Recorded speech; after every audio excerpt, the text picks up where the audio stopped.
part you can't teach. You either have it or you don't. Let's go. Come on.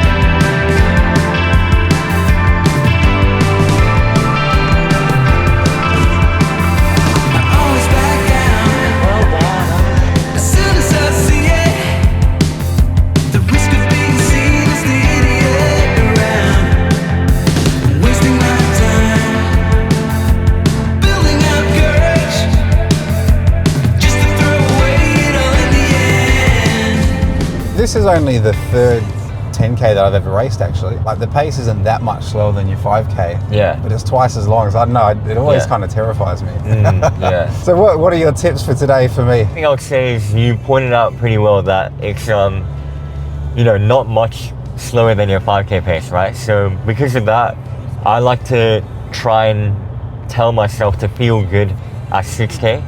For example, today we're aiming for 340 the whole way. 340 is going to feel like a 6 out of 10 for the first 3Ks, no matter what. Like, it doesn't matter if you haven't done 340 in training. It's still going to feel like a 6 out of 10 at the start. Yeah.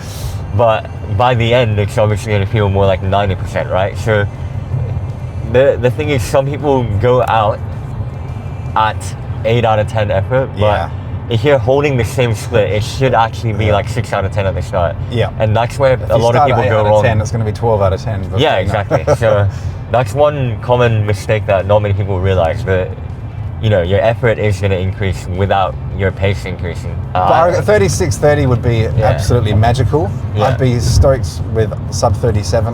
Yeah. Anyway, we'll go out at 340 and see what happens.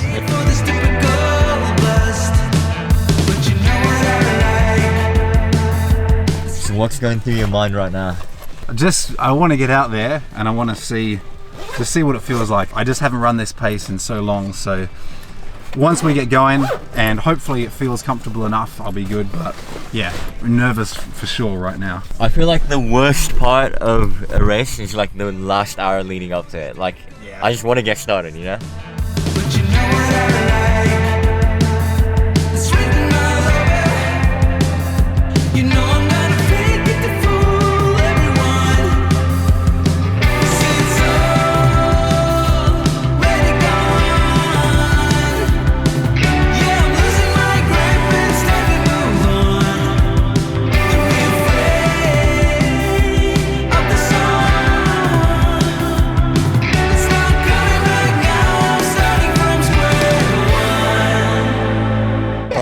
We have a minute 55 till the race. How are you feeling? Just want to get going. Just want to feel what it's like. Yeah. Just want to get used to looking at your back for 36 and a half minutes. Yeah. No longer. 3, 2, 1.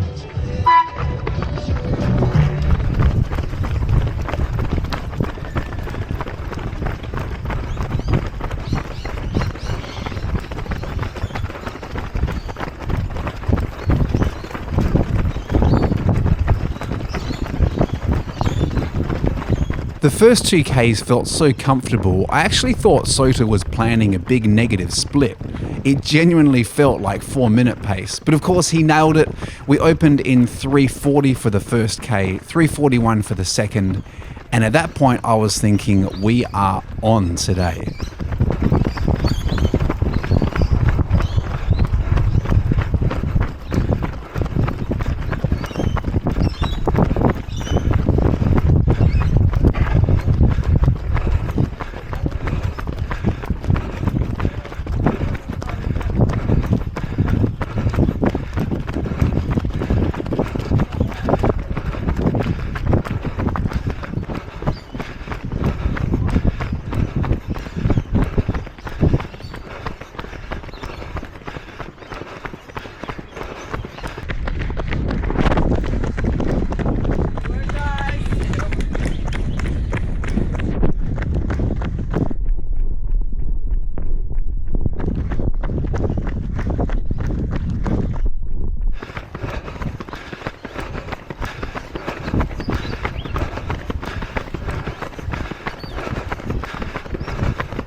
But things flipped in the 4th K. Suddenly it started to bite. I went from thinking, oh, this feels like marathon pace to, oh boy, we're in trouble here.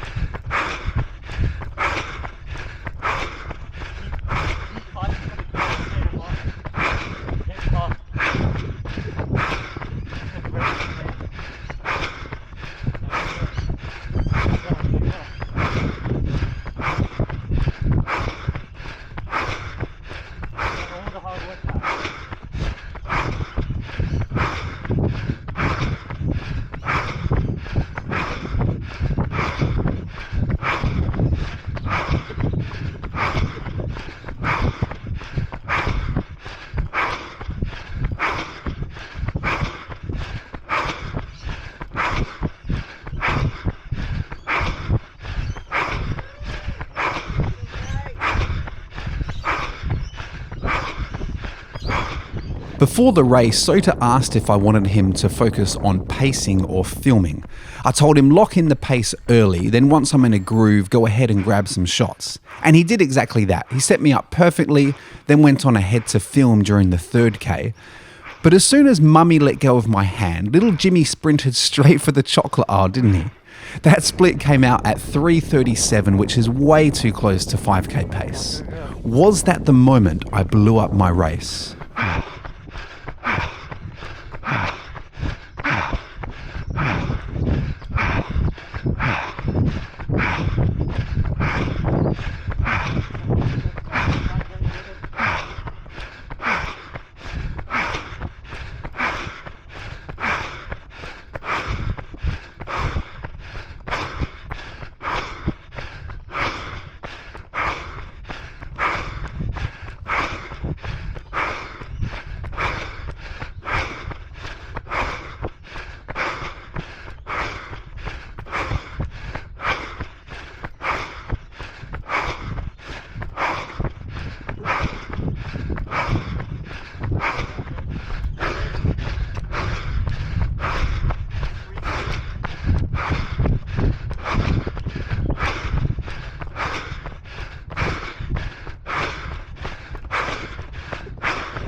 I managed to keep every split under 350 per K, but the wheels really started coming loose in the 8th. That one slipped to 358. I was deep in Struggle Town. And honestly, without Sota there, I definitely would have slowed even more. He just looked like he was out for a Sunday jog while I was dying. Every part of me was screaming to back off, but I was determined not to fold. I had to fight right to the line.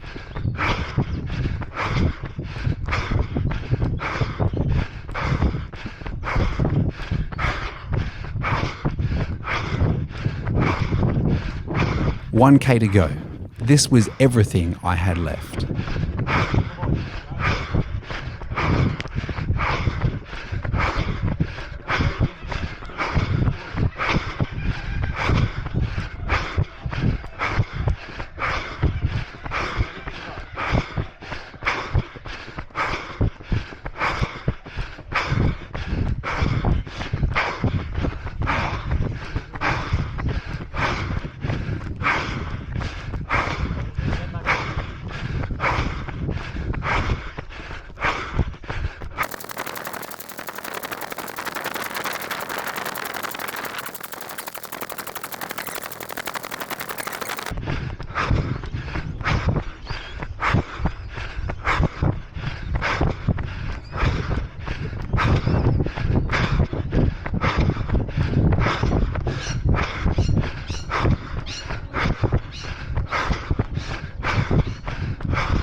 Gotta earn it. Let's go, sprint past me.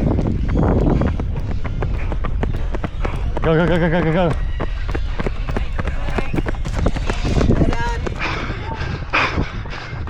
Well done, guys.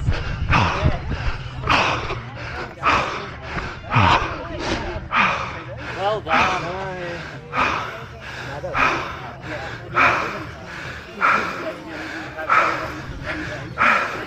What do I do? I don't even know. The second half I was focused on keeping you alive. I suspect that was a lot slower, but that's all I had today. Alright, while you're doing that, what are your initial thoughts post-race? Well, now that you're cooled down. PB's a PB, so that was a big PB. So on the one hand, really happy with that. I have to look at the numbers. I think I may have still ran a 5k PB in there. I don't know, but still feel a little bit flat. Yeah, obviously the breathing was a little on the higher side. Yeah. A bit earlier than we wanted, I guess. So, Yeah. I knew it was going to be a struggle, but I thought you would have like the best to still cling on for like a good time. And you know, we still ran under 38, I believe. So, can you pinpoint when it got hard? Yeah, I reckon between K3 and 4, I think, I started to think, okay, we're in a bit of trouble here. Because it's weird, like it started off so comfortable, like after that first K, I was thinking, man, let's go 35 something. Yeah. And how were the Vaporflies? Oh, they felt really good. Hey, like they're so different to the 3s and they weigh nothing. I really like these shoes. You said to me, I was like, I'm gonna go for a quick one crunch, we only do like 6k. And then we ended up doing like 8, so I just like... Well, it's been a couple of days since the race, so I've had a chance to mull it all over, and I've been trying to work out if that was a true reflection of where my fitness is at, or if I was having a bad day, or if I was just really weak. And I think where I've landed is that 3rd K, I reckon that played a big part in my blow up. So without any pace data displayed on my watch, I genuinely thought I was holding steady when Sota went on ahead to film, but obviously I cut it down to something that was really approaching 5k pace. And once you do that, you just start a ticking time bomb. So I think that 3rd K had a big part to play, which is really annoying because in the car on the way there, Sota was talking about just that. He was saying it's got to be a 6 out of 10, which it really was. And from that point of view, I'm actually really encouraged because it did feel like a 6 out of 10. I think I even said in the video, it felt like half marathon pace, which is exactly where it should have felt. But anyway, it was subconscious. I didn't try deliberately to pick it up, but I did and learned the lessons. And the other thing that was a good reminder is that all these predictions, they assume perfection. So they assume perfect weather, a perfectly flat course, an exact distance. But of course, reality is never like that. So even though the weather was really good on race day, it was still 9 degrees warmer than what I've been training in. And the course was generally flat, but it was certainly had enough undulation for it to really sting later on in the race. There was a hairpin turn, so you lose a few seconds there. I ran 80 meters further than the 10K. So I think all of those factors put together, I reckon a more realistic time goal for the day probably would have been 37 low. So yes, I still underperformed by quite a lot, but I'm not discouraged at all.